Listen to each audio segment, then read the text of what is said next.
Okay, everyone, hello and welcome. Welcome to our 5th week of Civic Dialogues for fall 2021. I have the distinct pleasure this morning of introducing our speaker this week and filling the shoes of our wonderful Patty Robinson, who is here with us today, but not in her typical role introducing our speakers. Before I get started on the introduction of Dr. Reece, I just want to acknowledge that Civic Dialogues is part of an intersegmental Bringing Theory to Practice grant, which is a collaboration between Cerritos College, College of the Canyons, Los Angeles City College, Cal State University, Dominguez Hills, LA, and Northridge. And really this idea of bringing Civic Dialogues in this remote setting was a result of collaboration with Jan Connell from Cerritos College and 3CSN and Dr. Patty Robinson from College of the Canyons. We were going to do this as a one-shot live event at College of the Canyons in the spring of 2020. The pandemic hit and we decided, well, hey, why don't we roll this online and turn it into a series? And now we are in our 3rd semester of the series. So thank you all for being here. And without further ado, let me briefly introduce Dr. Bryan Reece, and then I'll turn it over to Bryan. All right, beginning November 1st, 2020, Dr. Bryan Reece was named Chancellor of the Contra Costa Community College District. The district serves over 51,000 students at 3 colleges, Contra Costa College, Diablo Valley College, and Los Mendanos College, and 2 centers, Brentwood and San Ramon. The district is one of the largest multi-college community college districts in California, where more than 3,600 employees serve on a county of over 1 million residents. Dr. Reece has been working in higher education for over 30 years, with 15 years of academic and private sector leadership experience, having formerly held positions as college president, vice president of instruction, dean, and academic senate president. He taught political science as a tenured community college faculty member for 19 years and has a documented record of moving community colleges in directions that improve the academic success for students across all groups, and has particular expertise with student populations from historically underserved communities. Having worked extensively with legislative bodies and government agencies at the local, state, and federal levels, Dr. Reece has a record of success with public and private partnerships and fundraising. Dr. Reece has a Bachelor's of Arts degree, a Master's of Arts degree, a doctorate in political science from the University of Southern California. Please join me in welcoming Dr. Bryan Reece. Well, thank you very much, Kimberly. I really appreciate the introduction, and special thanks to Kimberly, Jan, and Patty for organizing all of this and helping get me ready for this event. And I'd like to thank everybody who's participating today. I've been really looking forward to this event. Before we get started, let me say we're gonna be talking about social justice today, and specifically looking at the role community colleges play in social justice. Before we dive into that, I want to just share a quick story with you. We were talking about this yesterday. Kimberly, Jan, and Patty and I were talking about this. And I was telling this story about when I was in grad school. I told towards the end of grad school, I told my advisor that I was going to be taking a job in community colleges, in one of the California community colleges, which ended up being at Cerritos College. And she told me, I remember this very distinctly, she told me that, look, if you get into community colleges, you'll never be able to get out.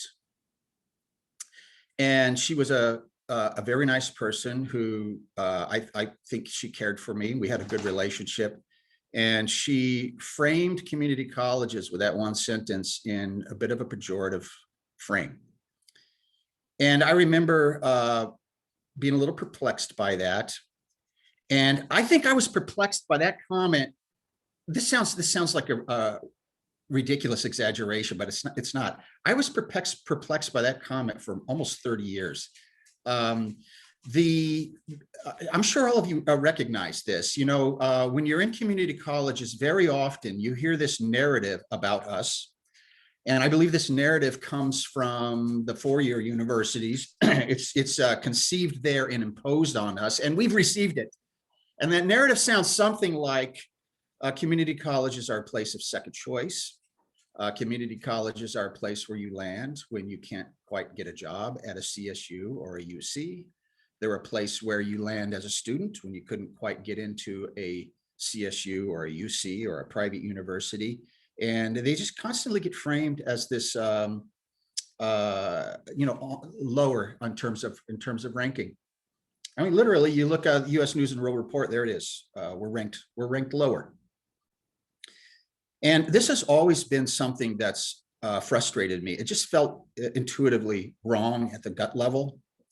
And I remember struggling with this, what is unique about us, special about us? I remember struggling with this at Cerritos College, at Crafton Hills College when I moved on to there. I remember struggling with it at Norco College. And the thing that really got me to get my arms around it was I ended up getting fired at Norco College, which we can talk about. I'll be happy to chat about that. And coming out of getting fired at Norco College in 2019, I had a year off, and I decided I'm going to write a book and see if I can get my arms around this idea. And in a word, or I guess 2 words, I think what makes community colleges special and community colleges unique in all of higher ed is the work that we do around social justice. Now, when you talk about social justice, this is kind of a large term. I think a lot of academics are in fact moving away from this term because it's too big. It's hard to quantify, hard to think of in terms of operational terms. But I like it in terms of a larger, just general social term. To me, what we're trying to do with regard to social justice is we're trying to undo social injustices. So really, to understand the term, you got to be thinking about social injustice. And social injustice is something that is very common. We talk about it a lot in society.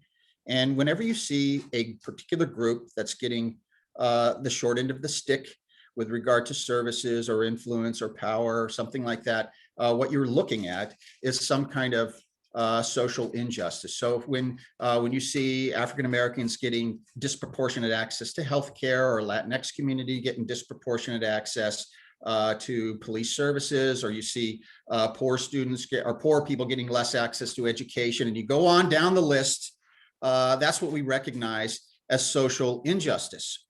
And doing work to unravel that social injustice is the work of social justice.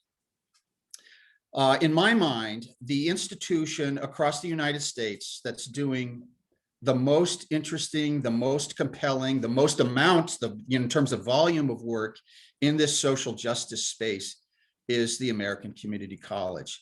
I think we are doing, and we're gonna talk about this. It's quantifiable.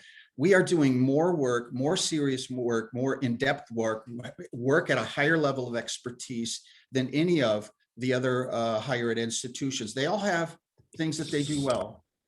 The thing that community colleges are doing better than any other segment in higher ed is this social justice work. And let me talk about this in a couple of ways.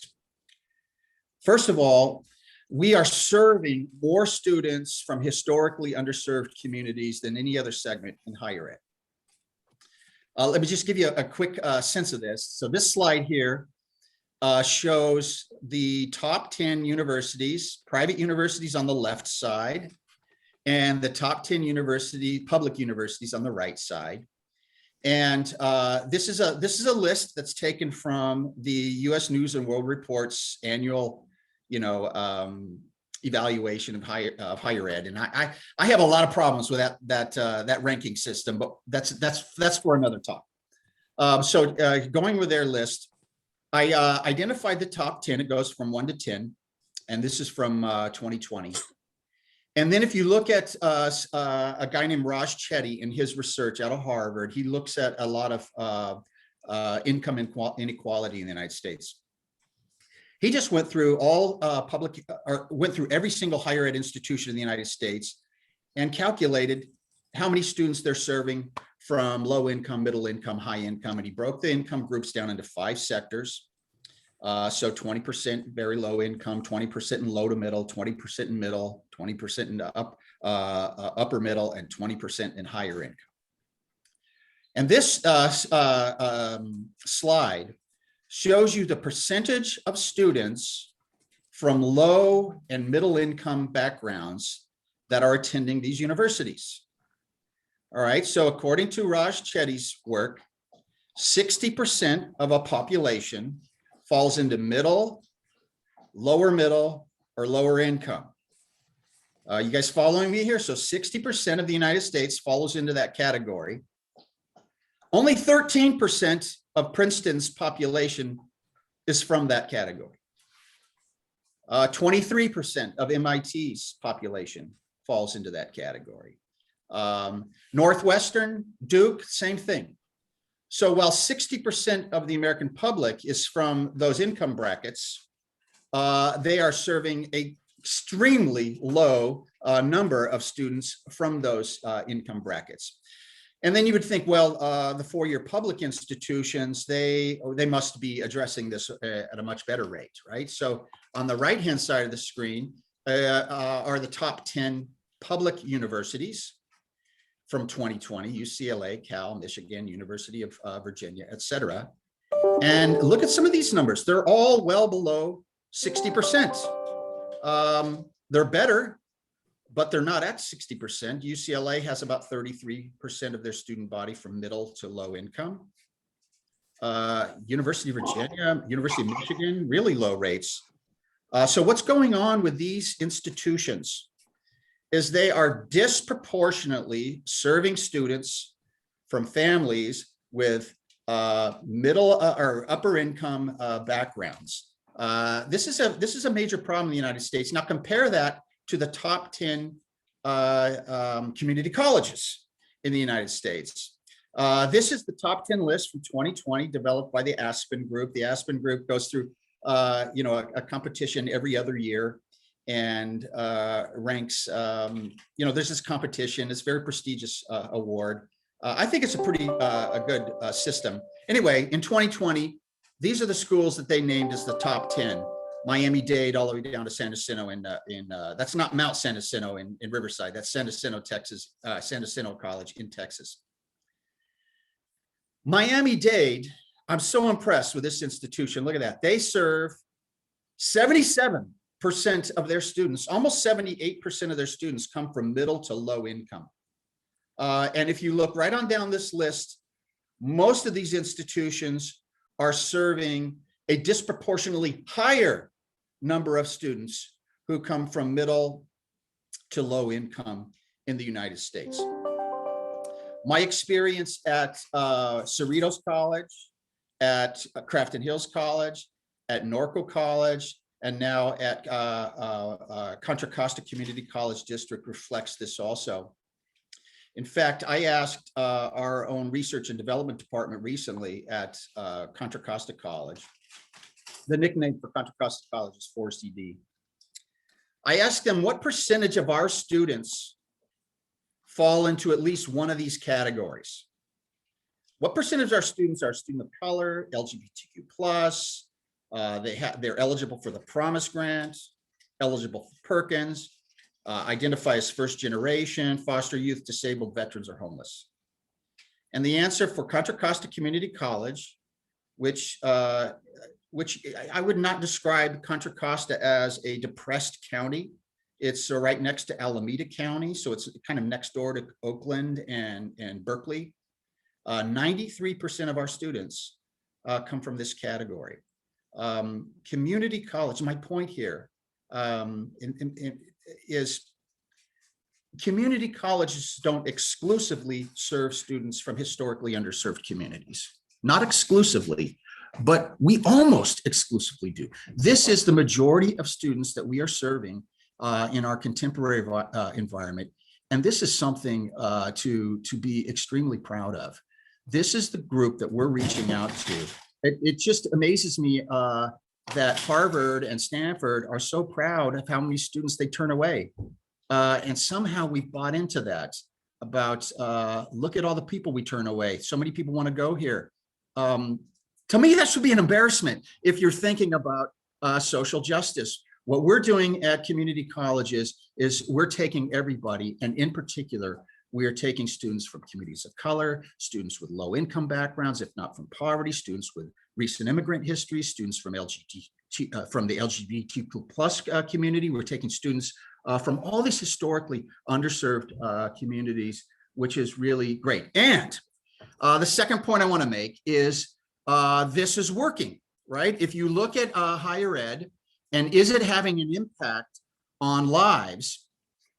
It's clearly working. This chart, just to briefly show you, looks at kids in the United States and tracks them for about 30 years.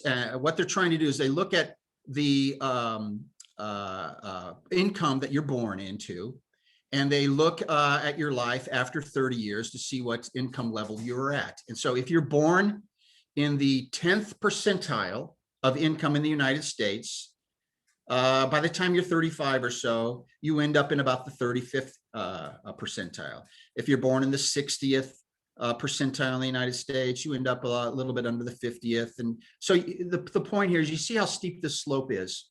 What this suggests in the United States, that where you're born has an impact on what kind of income you end up having, has a significant impact on what kind of income you end up receiving as you become an adult.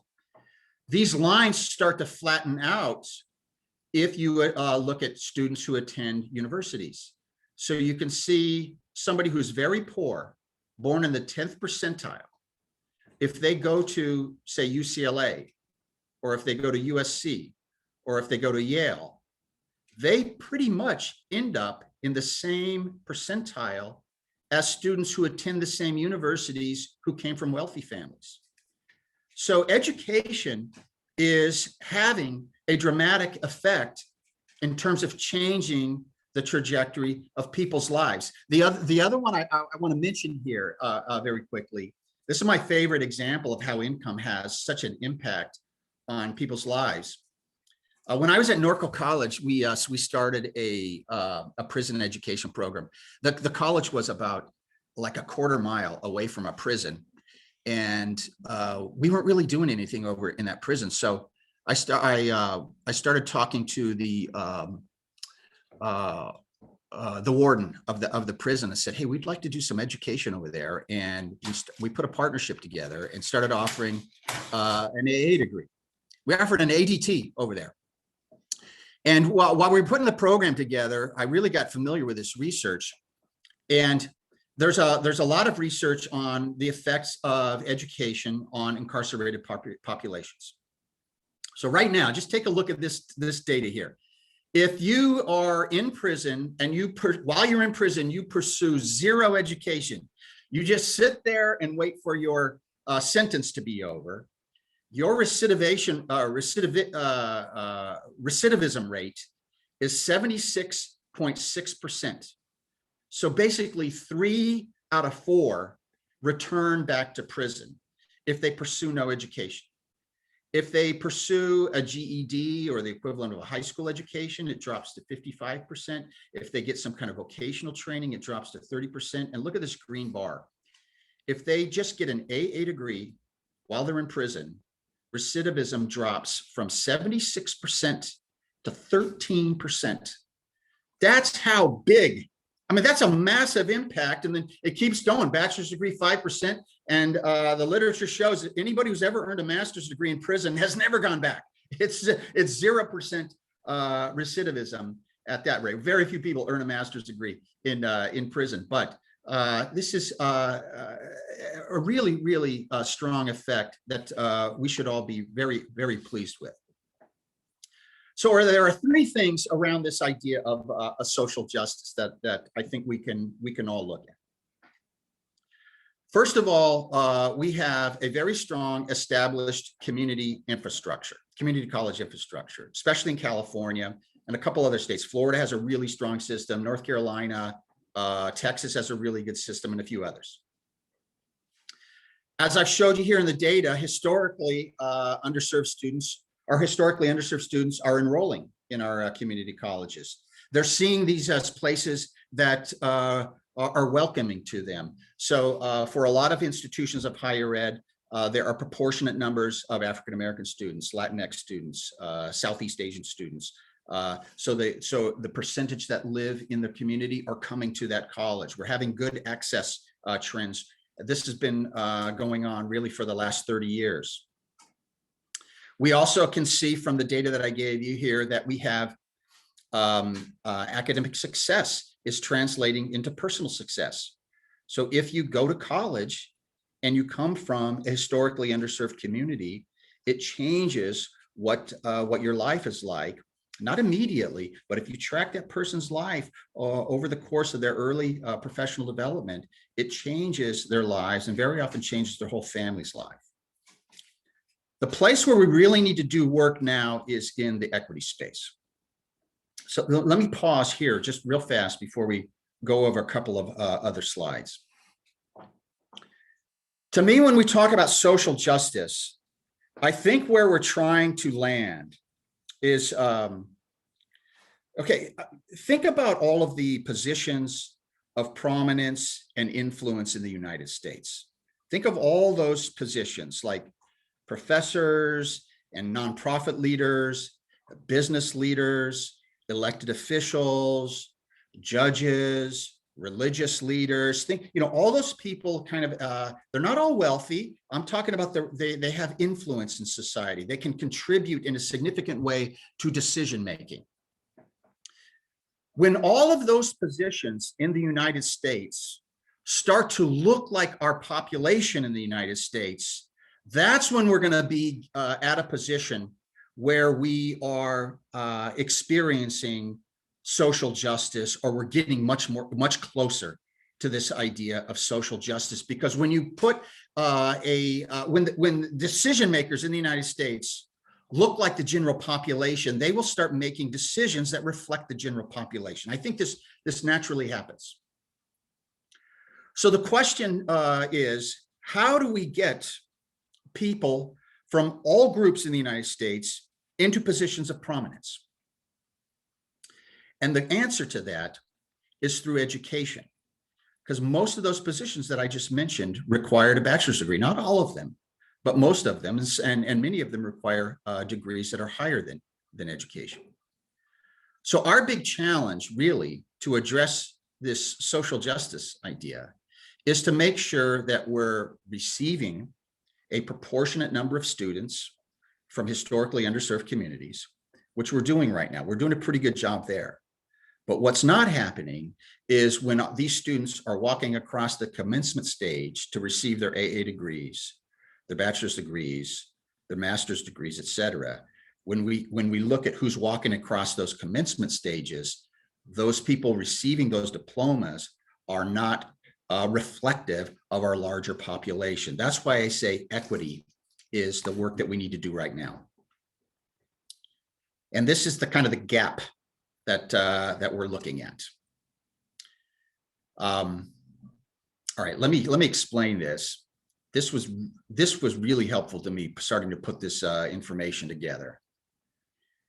All right, 70% graduation rate is about what upper middle income white and Asian students are experiencing.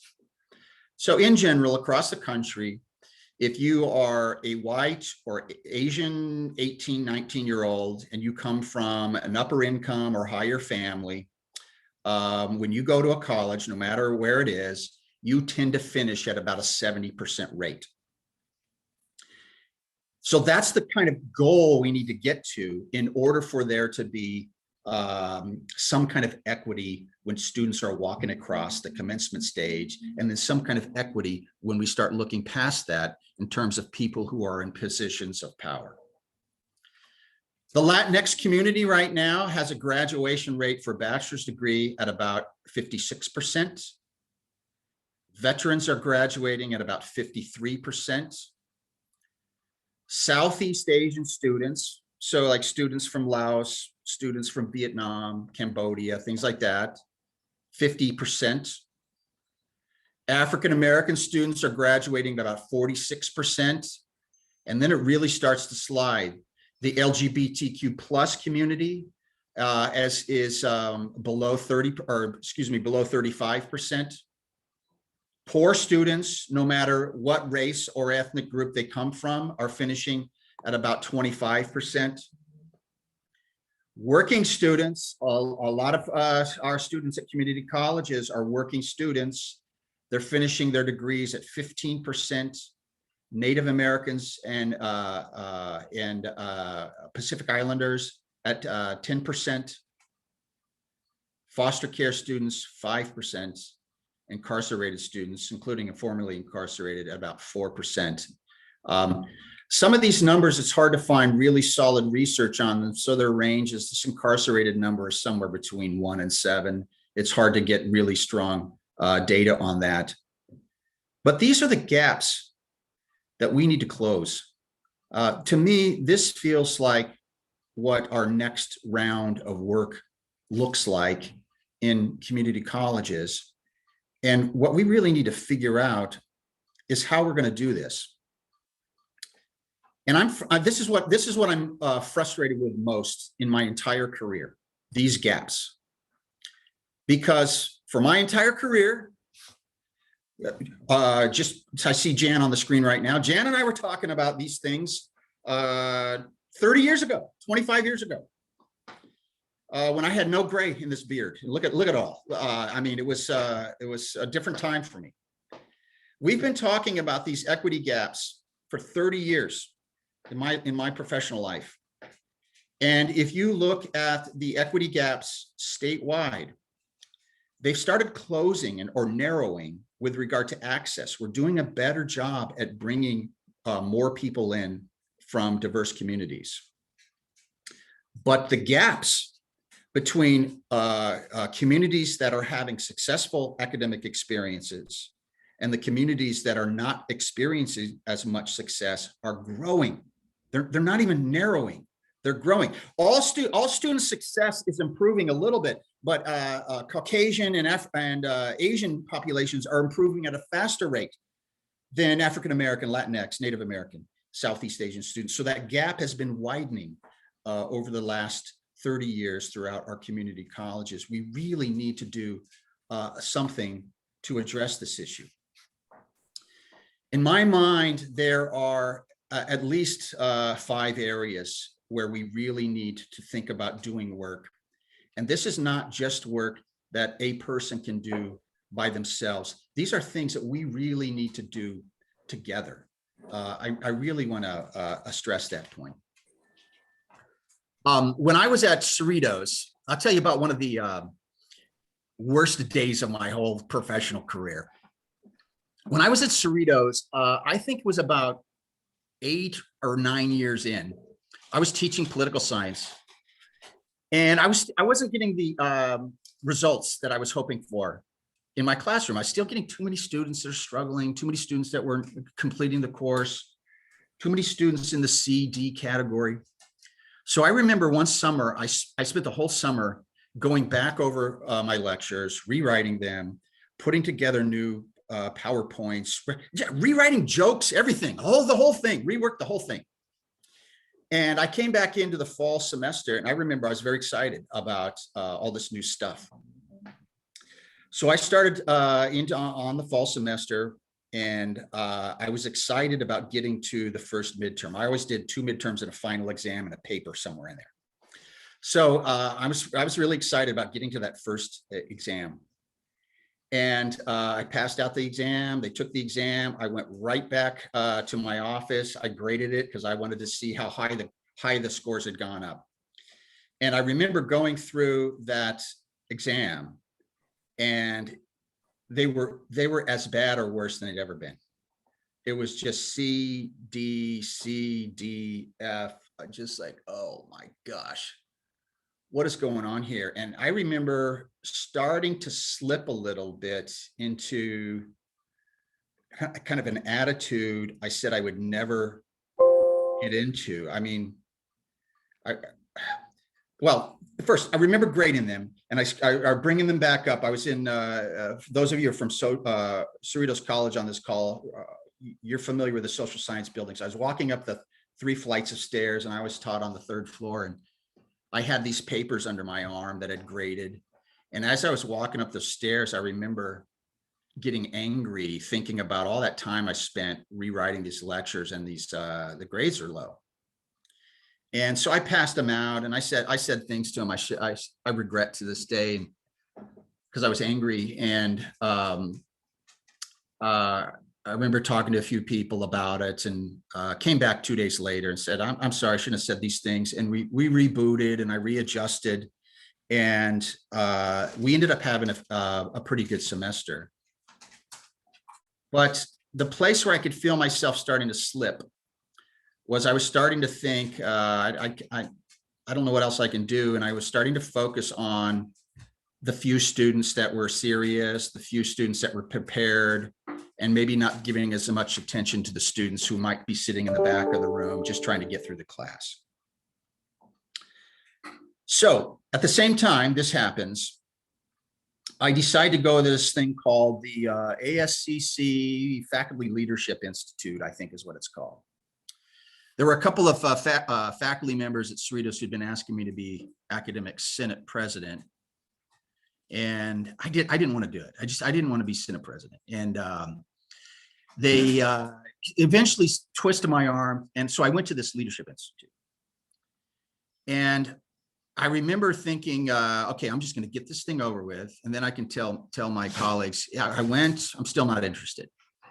So on the first meeting of that leadership institute, this woman gets up and she's given a presentation on what the academic senate is supposed to do, what it can do, what its powers are, and how transformational it can be.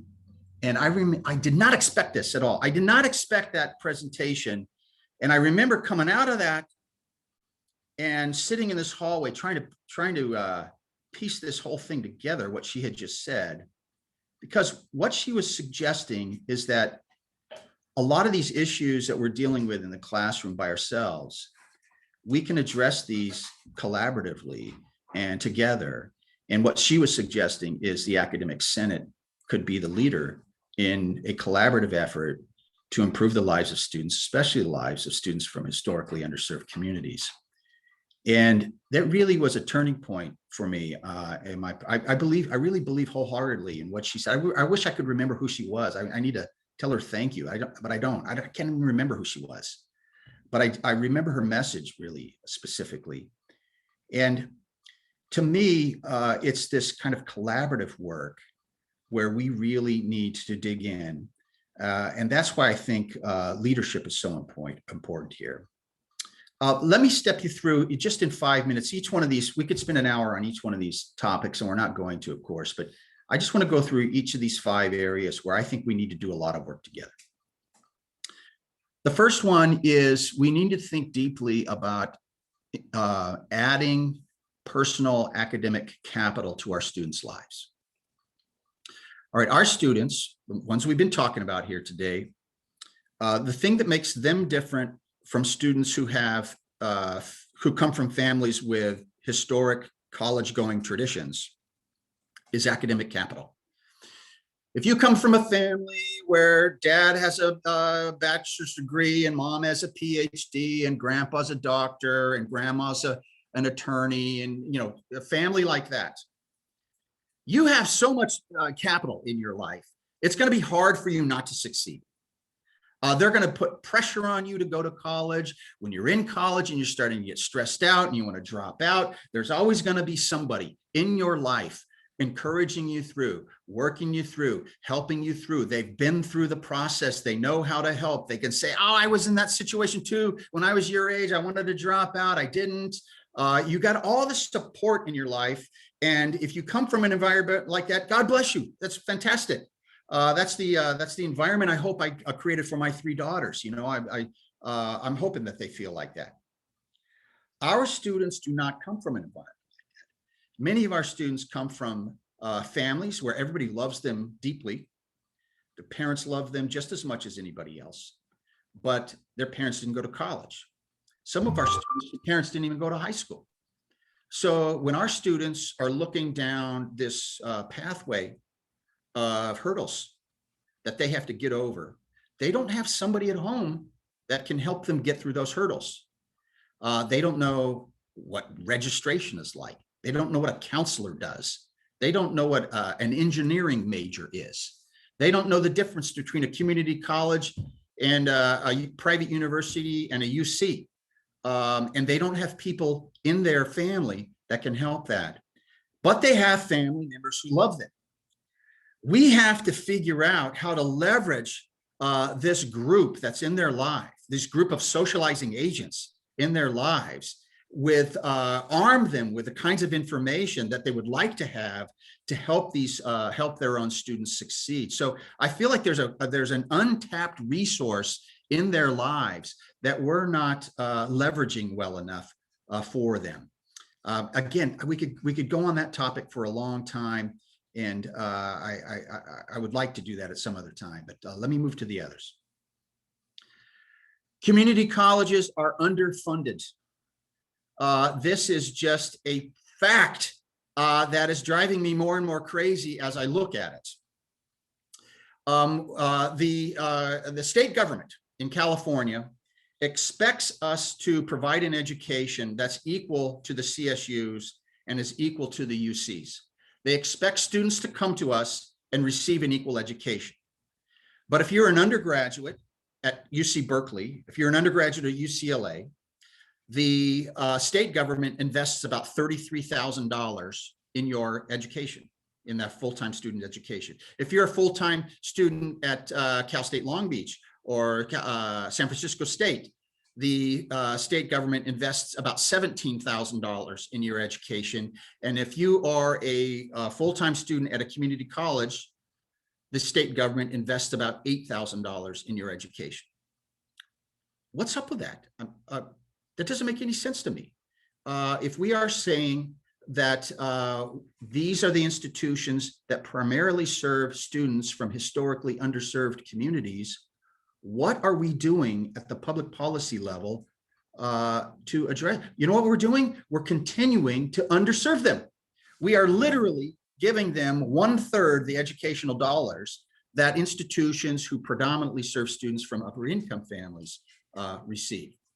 This is a major problem with regard to academic funding. If you look at state funding and how our federal funding and how that's distributed, you find the same trend. And if you look at philanthropy funding to higher ed, the trend is unbelievably lopsided. Over 97% of philanthropy funding in this country is going to four-year universities. That includes funding that's intended to affect social justice, which should be going to community colleges. So we have a lot of work that we need to do together as a sector to really tell our story better in state offices, in federal offices, and in philanthropy offices to make sure that this funding starts getting directed in a different way. A third thing is we really need to double down on making a commitment to best practices. We're not collecting our own internal best practices well enough. One thing that happens over and over again in our own community colleges is a new faculty member is brought in, they start learning how to teach, they develop their expertise over 20 or 30 years, they retire, and their expertise goes with them. We don't know what they developed. We don't officially try to capture that. And then we hire a new person behind them and they start all over. And we don't have this idea of building on shoulders. And this happens with management, the same thing. They leave, that expertise is not formally captured and moved on. This happens with people who provide services. We're not capturing these best practices in a formal way. Our transitions are confusing to students, especially first-generation students. Transitioning into our institutions is complicated from high school to the college. Transitioning through our institutions, this is the work that Guided Pathways is trying to figure out. How do we make the transition through more seamless, more intuitive, and transitioning out? You know, about 50% of our students who start an application process saying they want to go to a community college, they start a free application process about 50% of them never complete it, never complete the process. About 50% of the students who finish graduating, they get their AA degree, they're qualified to transfer. Only about 50% of them are transferring. And a lot of this has to do with how complicated our onboarding systems are and our exiting systems are and our throughput systems are. So there's a lot of work to do with these transitions. And the last thing I'll say, I'll mention here is we have a lot of work to do in the area of leadership in this space. Leading in a DEI direction, in a social justice direction is inherently disruptive. It just is, right? Whenever you're working in a DEI space, one of the things you have to do is bring more voices from communities of color, for example, into more Black and brown voices into the conversation, into the decision-making process. And that, by definition, disrupts the existing decision-making process. And very often, this is a difficult conversation. And a lot of leaders conclude that the way to survive as a leader over long term is to not get involved in that kind of disruption. It's, to a certain extent, it's a rational conclusion to come to. One way to stay in leadership is to avoid controversy. But this work that we're talking about is extremely needed. And in order for us to do this, we need leaders that can move into this space with courage, but also move into it without recklessness. Because if you get too reckless with the change, then you end up not being able to successfully implement it. So I think these are 5 areas where we really need to think about doing work together. I apologize for going through so quickly with all 5. I wish we could spend, do a series where we spend an hour on each one or something like that. But I'm going to end it there and turn it back over to Kimberly, see if there are any questions about any of these items. All right, thank you so much, Bryan. So I've just put into the chat an opportunity for you to ask your questions to Dr. Reece. You can simply unmute yourself and ask, or you can type anything into the chat and we'll ask for you. So maybe give you all a minute. So, hi, Dr. Reece. This is Kendrick Kim. I'm a part-time faculty at Cerritos in Fullerton. I'm very interested in your data that you displayed about the students that are in disparity in terms of income and access. I was just wondering, from an Asian American point of view, you focused on the South Asians. Were there any just East Asians that had issues or didn't talk about it in terms of economic access, or just how they felt on campus in terms of trying to just get through the academics? Because one of the things that I've noticed, started to notice, was that the model minority myth of Asians. And, yes, exactly. Yeah. And the fact that the assumption, and I myself was guilty of that as an Asian American, that I assumed that, oh, you're Asian, you got plenty of access, family, money, everything's gonna be okay. Yeah, right. And I apologized to the past students, and I realized I was completely wrong. I fell right into my own model minority myth itself. So I'm wondering, were there any help for them, and was there any discussion or studies on that in your work? There's, what you hit is kind of one of the major themes in the literature on student success and Asian Americans. So if you lump them all into one big category, which is faulty, like you said, but if you lump them all into one big category, then you find that they're doing very well. They're the kind of the model minority myth, or the single group myth. But as you identified, there's something like 50 unique peoples groups inside under this umbrella of Asian.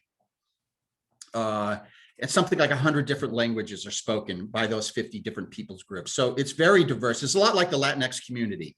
There's not one, Latinx group. There's lots of different cultures inside of Latinx.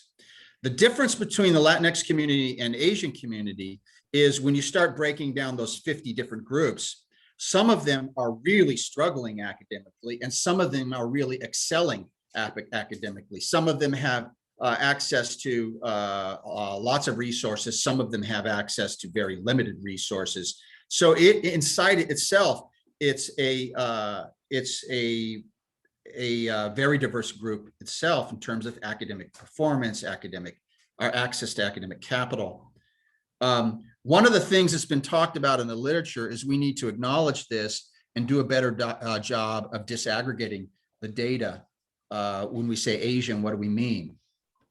And so some people break it into the regions, as you were starting to talk about, Ken. But the literature, I would say, acknowledges this, but it was very difficult to find good data that really starts targeting single groups, which translates to us not being able to see specific groups and think about this in the nuanced form that you're suggesting. So I don't think there's really strong data that helps us look at this in a disaggregated way. It's starting to emerge, though.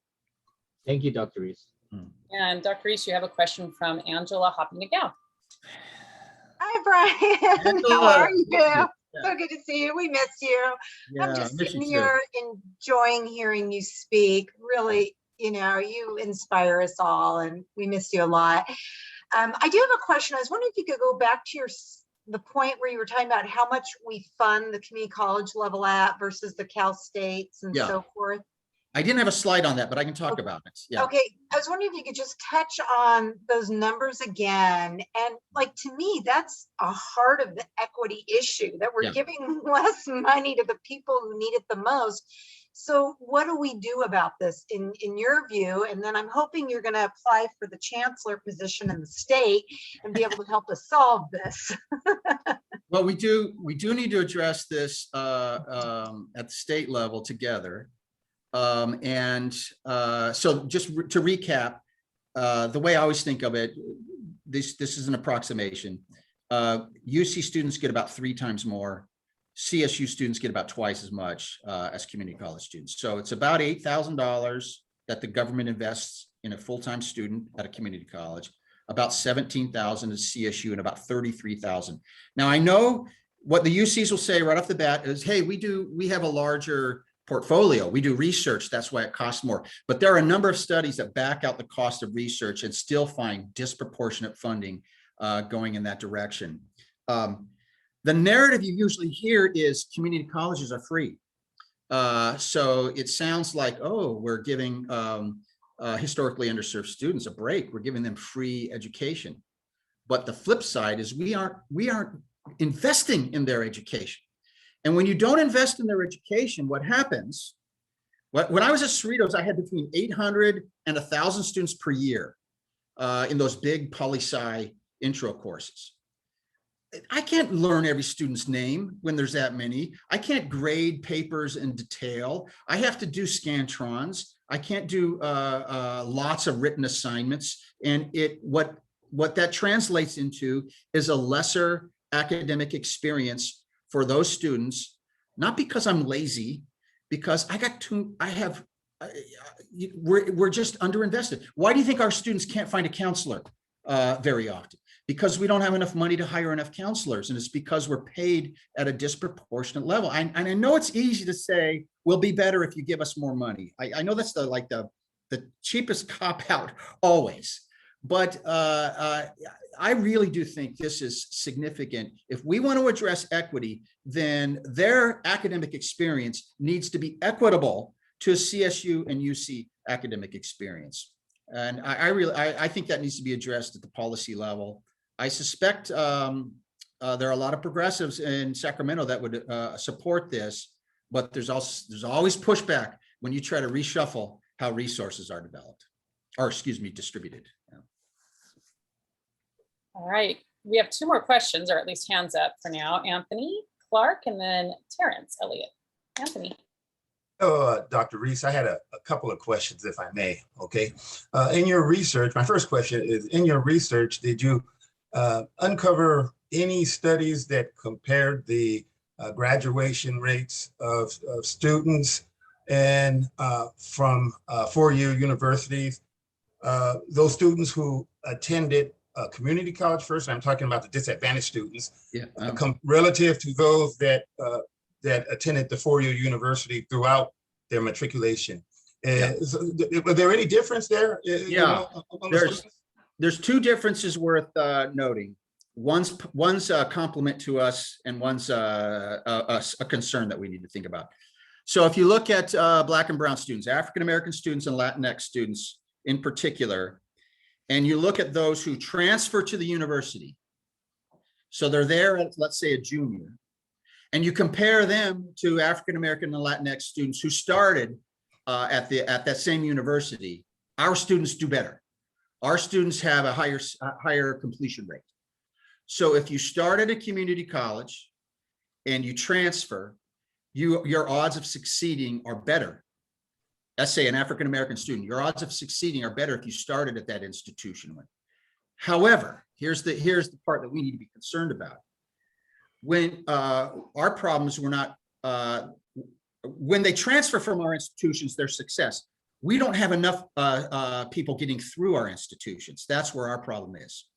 So if you look at an African-American student who starts at a community college as a freshman, and an African-American student who starts at, say, Cal State Long Beach as a freshman, this African-American at Cal State Long Beach finishes at about 50% their bachelor's degree. This one finishes at 9.9%. So when you just measure them from their freshman year, there's not the same kind of success. So we really have to figure out how to address this. Every single African-American student coming to us wants to be successful. They're intending to be successful. They're willing to work. They're willing to put in the effort. 90% of them at our community colleges are not finding success. So there's a whole series of strategies we need to think about.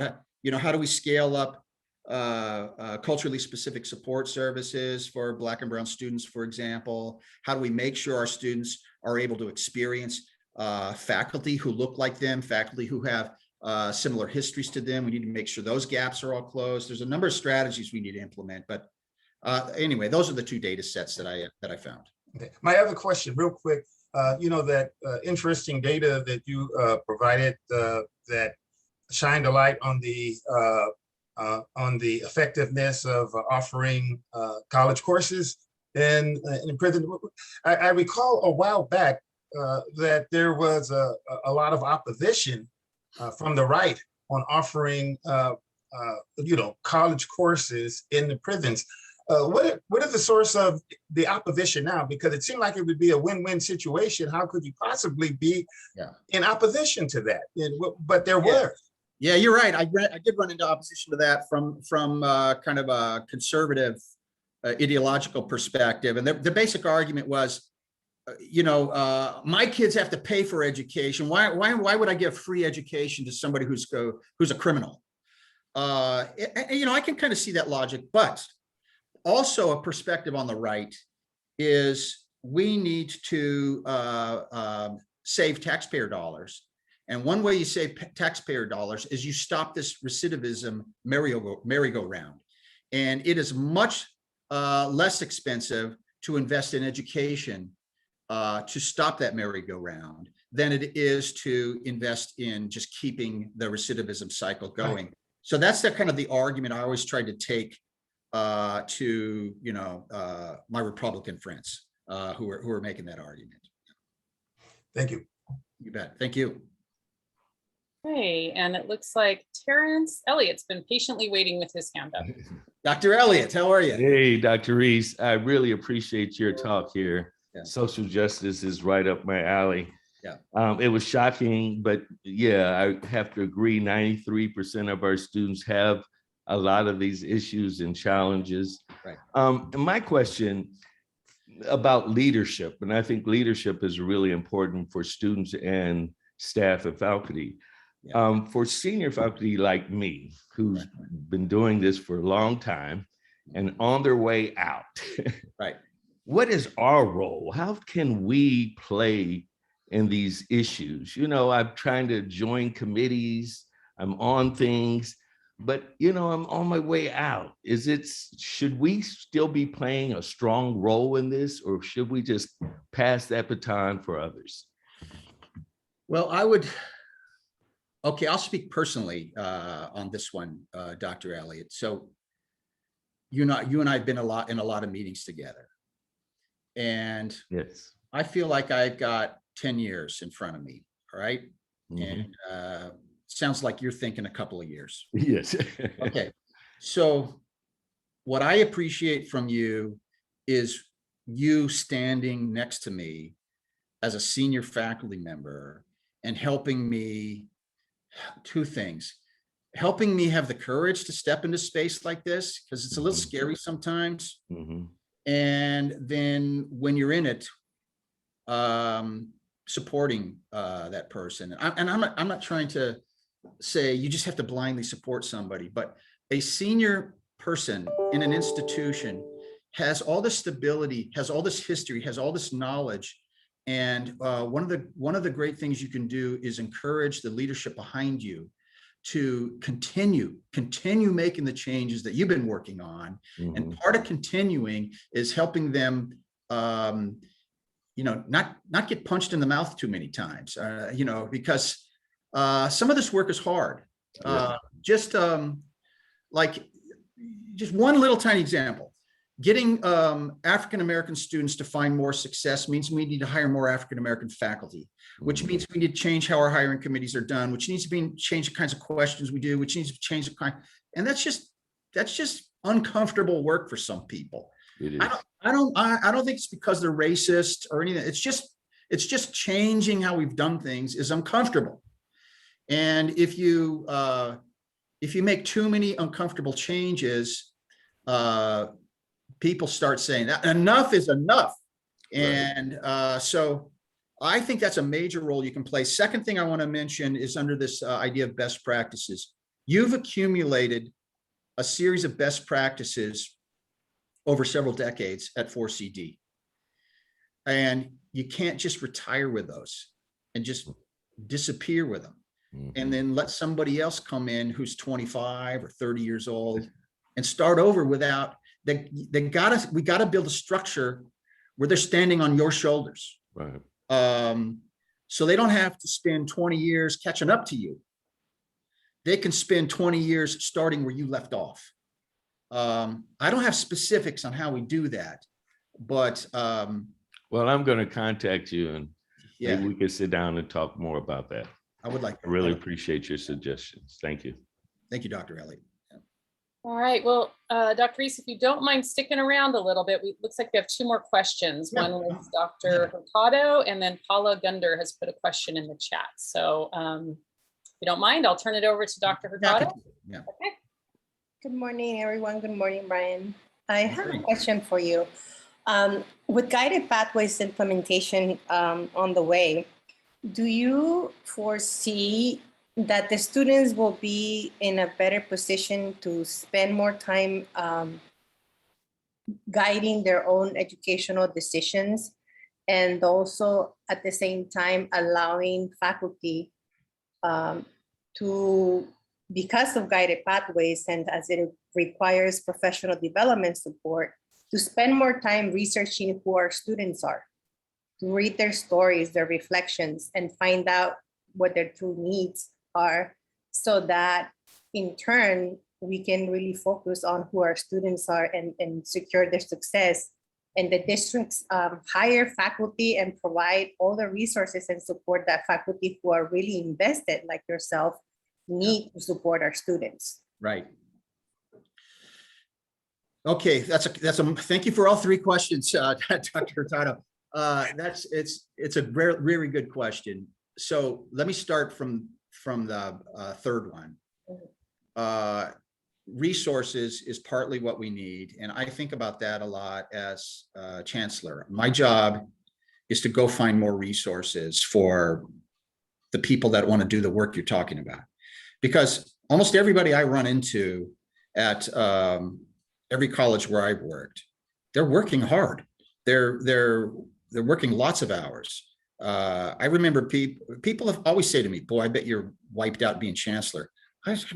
I was wiped out being a faculty member. I remember feeling that you're never done grading. You're never done. So it just, we're, people who are sincere in this sector, community college sector, are working lots of hours. So we got to find more resources to bring to them. And that usually looks like more people to help, because we can't just say to people who are already working 50 hours, hey, would you mind working 60 hours? That's not the solution. That's not a sustainable solution. So I do think resources are key, which is what you ended with. The guided pathways, what I hope is it allows students to spend less time figuring out what they need to do because it's so intuitive to them. I think that's where we need to be getting to. It just needs to be really simple for them to figure out what courses they need to take and where that leads to a career. And right now, it's not simple at most of our institutions. The places that have deeply implemented guided pathways have made it simpler for students. And then I think with faculty, I don't want to say simpler, but more efficient. We need guided pathways to make it easier for faculty to help their students along the guided pathways. So for example, when I was a poli-sci major, I always wanted to know when I was a poli-sci faculty member, I always wanted to know who all the poli-sci faculty members are, who all the poli-sci students are. And that was a hard list to get a hold of. It would take hours of somebody in IT doing something, turning in a list over to, why isn't that just a button on my email? Hit send to all the poli-sci majors. Or when somebody declares their poli-sci major, I should get like a ding on my computer. This person just declared their poli-sci major. I would definitely email them. Say, hey, congratulations. I remember when I declared poli-sci, and we need to make simple things like this. There's lots of people that want to follow students down their pathway and encourage them down their pathway. It's too hard for them to figure out where each student is on their pathway. And to me, I think it's the systems development that's going to make it easier for faculty. I'm pretty sure we already know inside of our database systems at our institutions, we know where every student is along their journey.